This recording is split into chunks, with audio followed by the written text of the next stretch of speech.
우리에게 주시는 하나님의 말씀, 시편의 말씀과 이사야의 말씀 각각 한 절입니다. 우리 같이 한 목소리로 읽도록 할 텐데요. 먼저 시편 27편 1절의 말씀, 그리고 후에 이사야 60장 1절의 말씀을 연속해서 읽도록 하겠습니다. 시편부터 읽겠습니다.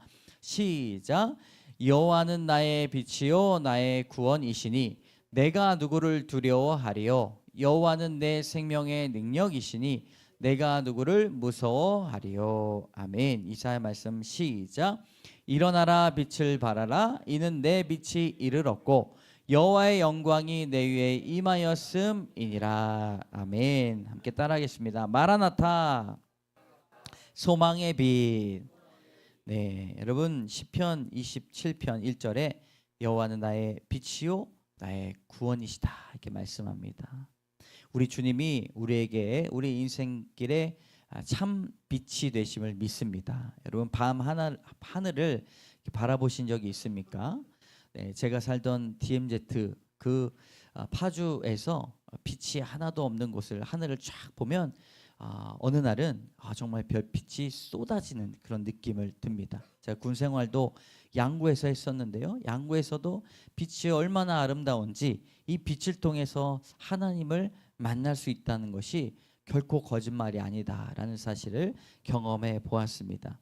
여러분들은 밤하늘의 불빛을, 별빛을 보신 적이 있습니까? 어두운 하늘을 올려다보면 반짝이는 별 하나는 단순한 빛 이상의 메시지를 담고 있습니다. 그것은 길 잃은 사람들의 방향을 제시해 주기도 하고 홀로 있는 이들에게 하나님의 위로를 전해 주기도 합니다. 어떤 사람에게는 약속을 상기시키는 역할을 하게 됩니다. 밤하늘을 딱 바라보시면서 하나님의 놀라우신 은혜를 한번 고백해 보시기를 원합니다. 주님께서 잊게 하셨던 그 약속을 떠오르게 하신다라고 하는 것입니다. 저도 그런 경험이 있어요. 여러분, 그런데 별빛은 요즘에 잘 안 보여요. 왜 그렇습니까? 주변에 이 빛이 많아서 별빛이 보이지 않을 때가 많이 있습니다. 이 별빛은 어두우면 어두울수록 더욱 빛나게 된다는 것이죠. 한 가지 소망은 우리의 삶이 매우 어둡습니다. 요즘 정치도 혼란스럽고 경제도 사회도 문화도 하나님 없는 곳의 혼란 그 자체입니다. 그런데 여러분, 희망이 있는 것은 우리가 올려다 볼 수 있는 빛이 있기 때문입니다. 그분은 바로 예수 그리스도이십니다. 여러분, 예수님은 우리의 사회가 어두우면 어두울수록, 우리의 삶이 어두우면 어두울수록 더욱 소망의 빛을 드러내셔 주시는 분이십니다. 예수님밖에 소망이 없구나 그렇게 생각하게 된다는 것이지요. 시편 27편 1절에 다윗이 이렇게 고백합니다. 여호와는 나의 빛이요 나의 구원이시니 라고 고백합니다. 다윗이 가장 어두운 곳에, 삶의 어두운 여정 가운데 그가 고백하는 것 아니겠습니까? 그가 정말 잘 먹고 잘 살고 배 두드리고 등 따스울 때 고백한 것이 아니라 가장 삶이 어려울 때 그가 고백했습니다. 여호와는 나의 빛이요 나의 구원이십니다. 여러분, 삶의 여정 속에서 우리는 때로는 방향을 잃고 혼란과 어둠 속에 헤맬 때가 너무나 많이 있습니다. 그러나 다윗이 고백했던 그 하나님이 여러분들의 하나님이 되시기를 주님의 이름으로 축복합니다. 성경에서도 빛은 하나님께서 인류를 향해 베푸시는 소망의 표현으로 자주 등장합니다. 창세기 1장에 보면 하나님이 이르시되 무엇이 있으라? 빛이 있으라. 그때 빛이 있었고 말씀합니다. 창조는요 혼돈을 물리쳤습니다. 어두움을 물리쳤습니다. 그리고 요한계시록 21장 23절에 이렇게 말합니다. 그 성은 해나 달의 비침이 쓸데없으니 이는 하나님의 영광이 비치고 어린 양이 그 등불이 되심이라. 아멘. 여러분, 그 성에, 하나님이 거하시는 성에 해와 달의 비침이 필요가 없대요. 그 어떤 소망도 필요가 없다는 것입니다. 무엇이 비춰지고 있기 때문입니까? 하나님의 영광이 비치고 그리고 어린 양이 그 등불이 되심이라. 아멘. 여러분, 이 말씀을 통해 하나님의 나라의 완성을 바라보게 하신다는 것이죠. 여러분들이 인생에 여러분들의 힘들로 지어진 집이나 성이나 길이나 사업터가 여러분 다른 해와 달의 비침이 쓸데가 없다는 것을 아셔야 됩니다. 우리가 주 예수를 고백하면 그 안에 주님께서 그 어린 양께서 등불이 되시기 때문입니다. 여러분 아멘 하십시오. 아멘. 이 말씀을 통해 하나님의 나라가 완성되심을 믿습니다. 오늘 주제 설교예요. 빛이라는 주제로 설교하기 원합니다. 여호와는 나의 빛이요 나의 구원이시니 라고 고백했던 이 하나님이 빛 되심을 우리가 성경에 나오는 성경 구절을 통해서 우리에게 그 빛이 예수님을 통해 오신 이유와 그 의미를 살펴보며 말씀을 은혜로 나누고자 합니다. 우리 첫 번째 따라합니다. 예수님 어둠 속의 빛. 우리 이사야 말씀과 요한복음의 말씀을 같이 읽겠습니다. 시작. 흑암에 행하던 백성이 큰 빛을 보고 사망의 그늘진 땅에 거주하던 자에게 빛이 비치도다. 그 안에 생명이 있었으니 이 생명은 사람의 빛이라. 빛이 어둠에 비치되 어둠이 깨닫지 못하더라. 아멘. 여러분 빛이 어디에 거하고 있다고 이사야는 말씀하고 있습니까? 흑암에 행하던 백성, 그리고 사망의 그늘진 땅, 어둠에 행하던 그때. 요한복음의 말씀에도 빛이 어둠에 비치되라고 말씀하고 있습니다. 여러분 당시 이스라엘은 포로 생활과 외세의 압력 속에서 절망하고 있었지만 하나님의 약속은 그들에게 빛과 소망을 선포하고 제시했습니다. 생명이 있었으니 이 생명은 사람들의 빛이라.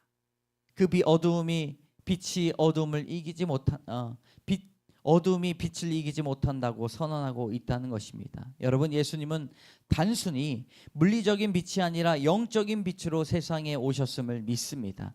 영적으로 우리를 비춰주신다는 것입니다. 우리가 봤을 때요, 이 빛이 있는데 태양이 비춰지는데 무슨 빛이 필요하겠습니까? 아니죠. 영적인 어둠이 우리 마음에 다 있다는 것입니다. 그리고 이 땅이 왜 깨어졌습니까? 하나님을 멀리하는 사람들로 인하여, 세상의 가치관으로 인하여 이 땅이 깨어진 상태라는 것입니다. 직장에 나가고 우리의 삶을 살아갈 때에 우리가 벗어날 수 없는 중독의 상태가 있어요. 아니 저 사람 손가락질할 수 있습니다. 저 사람이 잘못된 거야, 저 사람이 잘못된 거야 이야기할 수 있죠. 그러나 여러분 그 사람을 정죄하기 이전에 우리 이 땅은 이미 깨어져 있다는 사실을 우리는 알아야 됩니다. 네. 그래서 누구도 정죄할 수 없어요. 우리가 병에 걸리고 싶어서 걸립니까? 그렇지 않습니다. 에덴 동산은 하나님께서 영원한 생명 나무를 우리에게 주시고 그 과실을 따먹으면 영원한 생명을 우리에게 주신다 말씀하셨는데, 하나님과 멀어진 세상은 건강에서도 우리의 생각에서도 마음에서도 우리의 삶 여정에서도 이미 깨어져 있다는 사실이 하나님 부재의 사건으로 일어나고 있다는 것이죠. 어둠을 이길 수 있는 것은 빛 외에는 아무것도 없습니다. 여러분 팀 켈러 목사님은 예수님은 어둠 속에서 길을 잃은 우리에게 찾아오시는 빛이다라고 말했습니다. 그분이 어떻게 우리의 인생을 변화시키는지도 여러분 묵상하며 도전받아야 된다는 것이죠. 빛은 단순히 길을 비추는 역할만 하지 않습니다. 그 빛은 두려움과 고독을 제거하고 사람들 사이에 그런 관계를 연결하게 된다는 것이죠. 여러분 우리가 관계가 깨어졌어요. 어떻게 융화되고 화합될 수 있습니까? 세상 사람들은 자신의 이익으로 하나가 됩니다. 나에게 달면 삼키고 나에게 쓰면 버려지는 것이 세상적인 관계이지만 우리 사람들과의 관계에 있어서는 저 사람이 나에게 아무런 유익이 되지 않아도 하나님께서 예수 그리스도를 보내심으로 사랑을 우리에게 허락해 주셨사오니 관계를 맺어 우리는 하나 될 수 있다는 것이죠. 현대 심리학에서도 어두운 환경에 밝은 빛이 사람의 정서를 안정시키고 회복 증진시킨다고 연구 결과가 있습니다. 여러분 영적으로도 동일합니다. 예수님께서 주시는 그 빛이 있다는 사실을 여러분 기억하시기를 주님의 이름으로 축복합니다. 어두움을 밝히시고 우리의 마음을 새롭게 해 주실 줄로 믿습니다. 작은 빛이 큰 어둠을 물리치듯 한 사람의 희망은 전체를 밝힐 수 있다는 것이죠. 그러므로 예수님은 우리에게 말씀하여 주셨습니다. 너희는 세상의 빛이라. 여러분 아멘 하십시오. 너희는 세상의 빛이라. 네. 우리 심령에 어두운 분들이 있습니까? 여러분 우리 주변에 있는 어두움뿐만 아니라 우리 심령에 어두운 부분들이 있어요. 어두운 부분들을 밝히는 분이 예수님이십니다. 어떤 분이 그렇게 고백합니다. 자기는 지금까지 살아오면서 다른 사람을 향한 조소가 있었다는 거예요. 비웃음이 있었다. 일부러 그런 것도 아니라 내가 이미 진노의 자식이기 때문에 다른 사람을 그냥 보기만 하면 그 사람을 조소한다는 거예요. 비웃는다는 거예요. 판단한다는 거예요. 정죄한다는 것입니다. 성경에서도 미갈과 사라가 웃었지 않았습니까? 하나님의 약속으로 인하여 텐트 안에서 하나님께서 말씀하셨어요. 너에게 자녀가 있을 것이다. 근데 텐트 밖에서 들었던 사라는 어떻게 이야기합니까? 웃었어요. 내가 폐경이 끝났는데 어떻게 내 아들이 있겠습니까? 미갈도 마찬가지입니다. 언약궤가 들어오는 기쁨으로 인하여 다윗이 춤을 추면서 있었는데 미갈이 비웃었어요. 조롱했어요. 조소했어요. 여러분 이것이 무엇입니까? 우리에게 알지 못하고 짓는 죄라는 것입니다.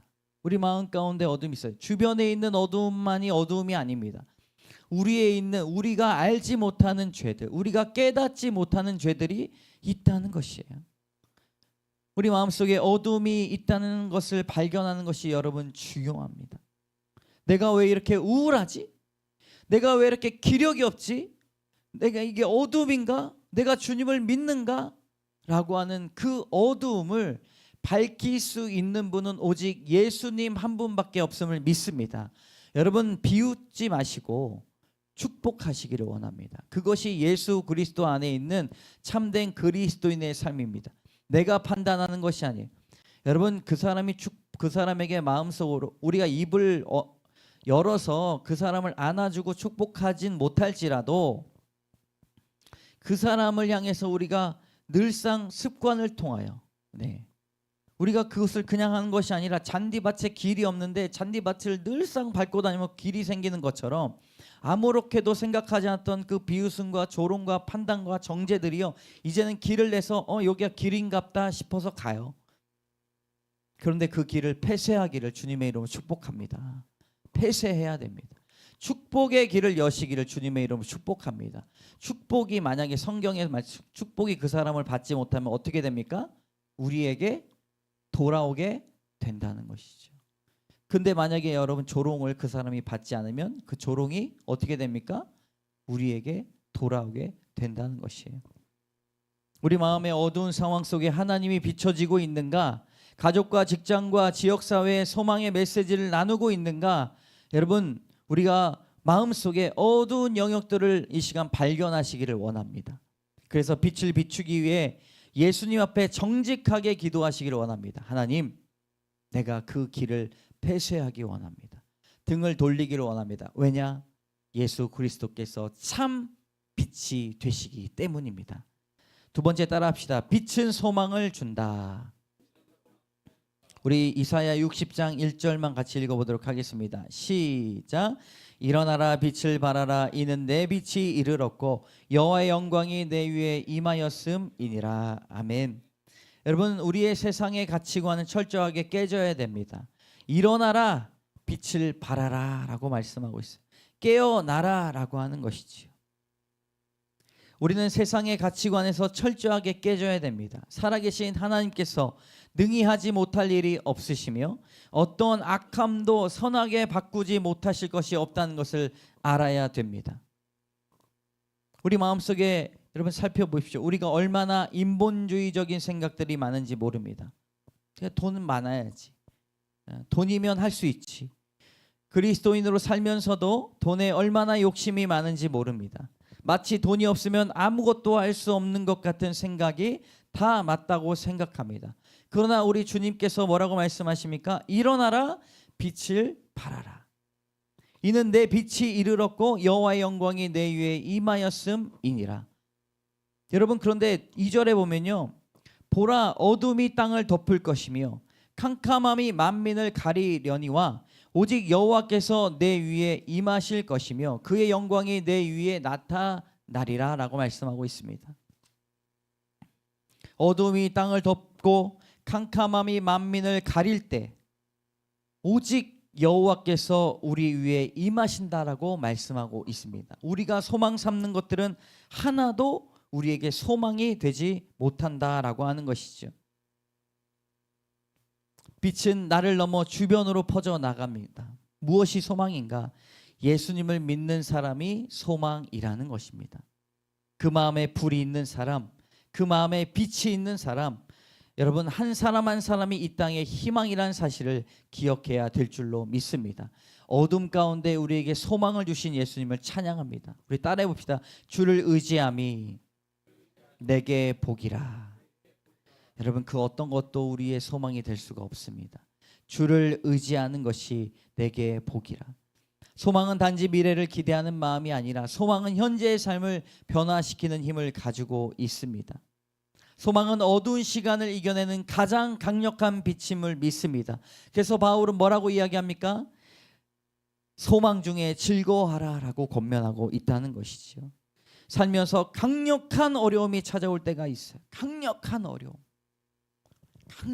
어려움이 찾아요. 우리가 예수님을 믿는다고 하지만은 우리 마음이 무너지고 우리의 삶을 포기하고 싶고 우리가 정말 죽고 싶은 마음이 들 때가 있어요. 내가 이거 살아서 뭐하나? 분노가 일어나고 관계 가운데 답답하고 견딜 수 없고 지금까지 지내온 모든 세월이 다 후회만 남고 잘못 살았다라고 생각할 때가 있어요. 직장에서 업무로 인해 실망하거나 관계로 어려움을 겪을 때도 있습니다. 여러분 그때 하나님께서 우리에게 주시는 마음으로 기도해야 됩니다. 내가 이 상황에서 하나님의 소망을 어떻게 경험할 수 있는가를 기도해야 된다는 것이죠. 가장 어두움에 있을 때, 마음이 어두움에 있을 때 여러분 그것이 하나님의 축복의 시간임을 믿습니다. 왜냐하면 그때야말로 오늘 말씀과 같이 오늘 이사야 60장의 말씀과 같이 보라 어둠이 땅을 덮을 것이며 캄캄함이 만민을 가리려니와 오직 여호와께서 내 위에 임하실 것이며 그의 영광이 내 위에 나타나리니 라고 말씀하고 있어요. 어두움에 쌓여 있습니까? 여러분 정말 고통 가운데 있습니까? 우리 주님이 말씀하여 주셨습니다. 일어나라 빛을 발하라. 이는 내 빛이 임하였고 여호와의 영광이 내 위에 임하였음이니라. 아멘. 주님의 빛이 지금도 살아 계셔서 생생하게 시퍼렇게 살아 계셔서 여러분들의 마음에 빛 되시기를 주님의 이름으로 축복합니다. 아멘. 세 번째 따라합니다. 빛의 열매로 살아가기. 우리 에베소서의 말씀을 같이 읽습니다. 시작. 너희가 전에는 어둠이더니 이제는 주 안에서 빛이라. 빛의 자녀들처럼 행하라. 빛의 열매는 모든 착함과 의로움과 진실함에 있느니라. 아멘. 여러분 빛이 비춰진 자에게 빛의 열매가 맺어져야 됩니다. 주 안에서 너희는 빛이라. 그러므로 빛의 자녀들처럼 행하라라고 명령합니다. 어둠 속에 머물고 있지 말라는 것이죠. 온몸을 던져 예수님을 사랑해야 된다고 말하고 있습니다. 우리의 온 인생을 던져 예수님을 던져 사랑해야 됩니다. 교회만 다닌다고 빛의 열매로 살아가는 것이 아닙니다. 신앙생활 많이 했다고 성경 지식을 많이 한다고 빛의 열매로 살아가는 것이 아닙니다. 빛은 단순히 보이는 것이 아니라 행동으로 드러나게 된다는 것이죠. 저는 하나님이 빛을 완전한 것으로 창조됐음을 믿습니다.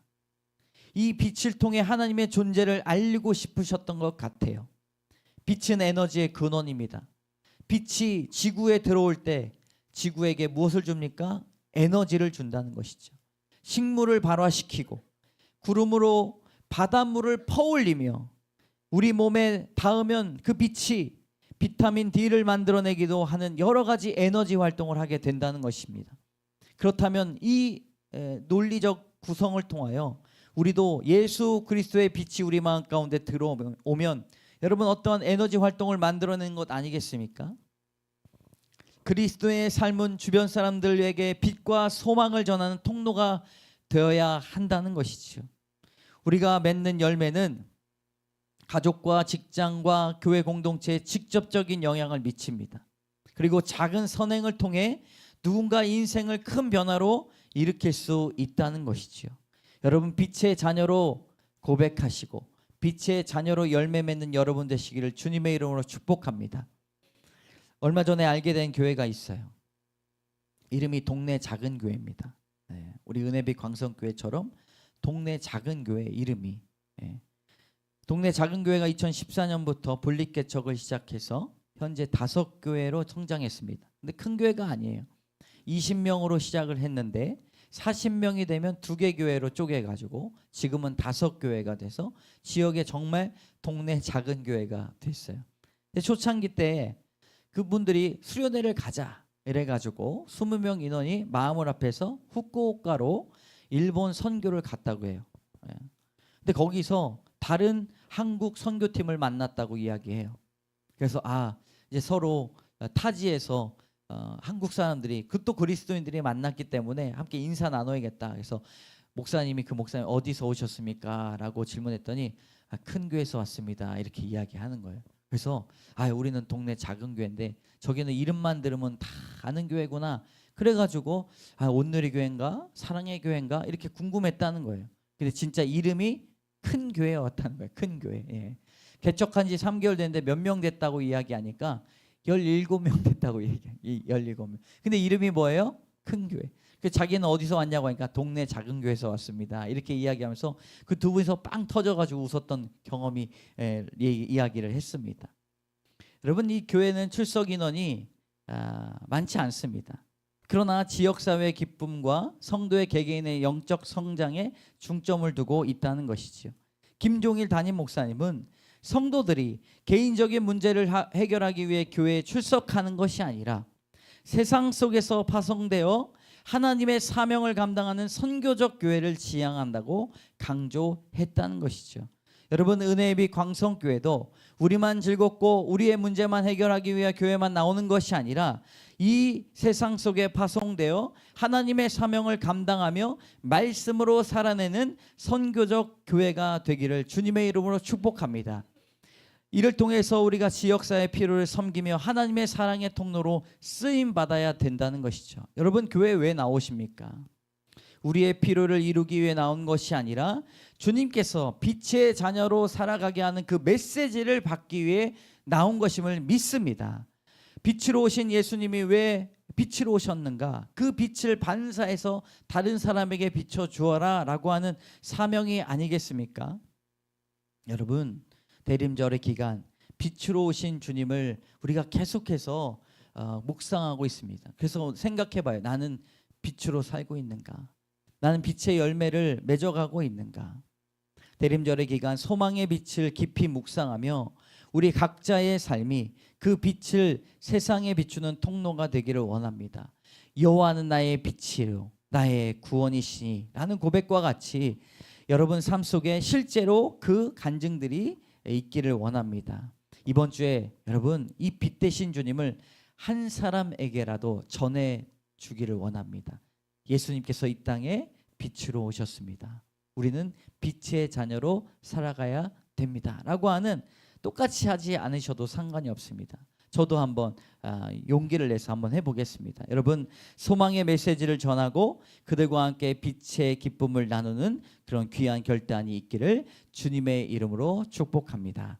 함께 따라하겠습니다. 마라나타, 소망의 빛 되신 주님, 어서 오시옵소서.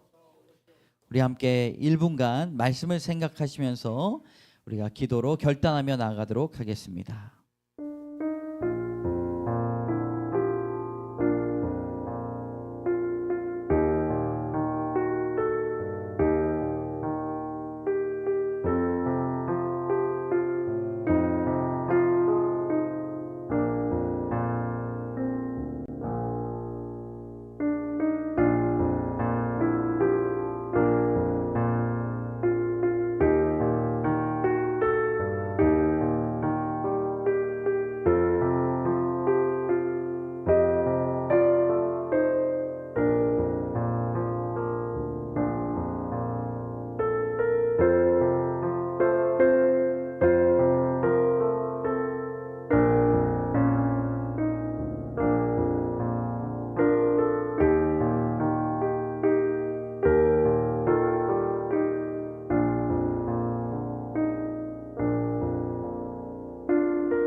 올려주십시오. 함께 기도하겠습니다. 참 좋으신 하나님 감사합니다. 어둠 가운데 소망이 되시는 빛을 우리가 묵상하고 예수님을 온전히 만나는데, 하나님, 세상은 어둡다라고 이야기하지만 우리의 마음의 어두운 부분들을 찾지 못합니다. 하나님, 우연으로라도 다녔던 그 조소와 비웃음과 또 평가와 또 정죄와 판단의 죄가 우리에게 있습니다. 하나님, 그것도 어두운 부분임을 우리가 깨닫게 하여 주시고, 이제는 그 길로 가는 것이 아니라 축복과 위로와 사랑과 복음의 선포가 일어나는 길로 다닐 수 있도록 인도하여 주시옵소서. 하나님, 주님께서 우리에게 주신 그 소망의 빛이 있음을 믿습니다. 세상의 가치관이 우리에게 남몰래 들어와 돈이 가장 중요하고 관계가 중요하고 많은 사람들을 알고 있으면 중요하고 우리의 쾌락이 중요하고, 하나님, 마약하는 사람들이 시설에 들어가지 못하게 되는 것은 마약하지 못하는 그 슬픔이 있다고 이야기 들었는데, 하나님, 어찌하여 그 마약하지 못하는 슬픔이 있습니까? 하나님, 우리에게도 동일한 모습이 있진 않은가 살펴보기를 원합니다. 쾌락을 놓아야 됨에도 암에도 불구하고 쾌락을 즐기지 못한다는 슬픔이 우리에게 있어서 하나님, 쾌락을 끝까지 놓지 못할 때가 너무나 많이 있습니다. 그런 하나님, 그 문을 빗장을 걸어 잠그게 하여 주시고 축복의 삶을 선포하게 하여 주시고 사랑의 삶을 선포하게 하여 주시고, 하나님, 돈과 세상의 욕정과 하나님 물욕을 다 주님께 내려놓고 우리의 온 몸을 던져, 우리의 온 인생을 던져, 우리의 온 마음과 생각을 던져 예수님을 뜨겁게 사랑할 수 있도록 인도하여 주시옵소서. 그리하여 우리의 삶의 어두운 부분들이 너무나 많이 있는데 하나님 비춰주심으로 말미암아 하나님께서 너희는 세상의 빛이라 라고 말씀하신 그 은혜를 누리며 살아갈 수 있도록 인도하여 주시고, 하나님, 우리의 문제만 해결하기 위해 이 교회에 오는 것이 아니라 하나님, 세상에 파송받은 선교적 교회로 말미암아 하나님이 세상에 살아가면서 우리가 만나는 모든 사람들에게 빛을 전하는 저희들 되게 하여 주시옵소서. 하나님, 우리가 대림절의 기간 온전히 깊이 묵상하며 빛으로 오신 예수님을 만나기 원합니다. 우리의 어두워진 그림자, 우울한 감정들, 힘겹고 슬픈 감정들, 자포자기하는 마음들 하나님 다 내려놓게 하여 주시고 선포하게 하여 주셔서 일어나라, 빛을 발하라 라고 하는 말씀에 반응한 삶 살게 하여 주시옵소서. 깨어지게 하여 주시고 일어서게 하여 주시고 깨닫게 하여 주시고 재건하게 하여 주시옵소서. 하나님, 다른 것들을 듣고 귀를 닫지 아니하면 우리의 마음이 다시 세상 가운데 흘러감을 너무나 잘 알고 있습니다.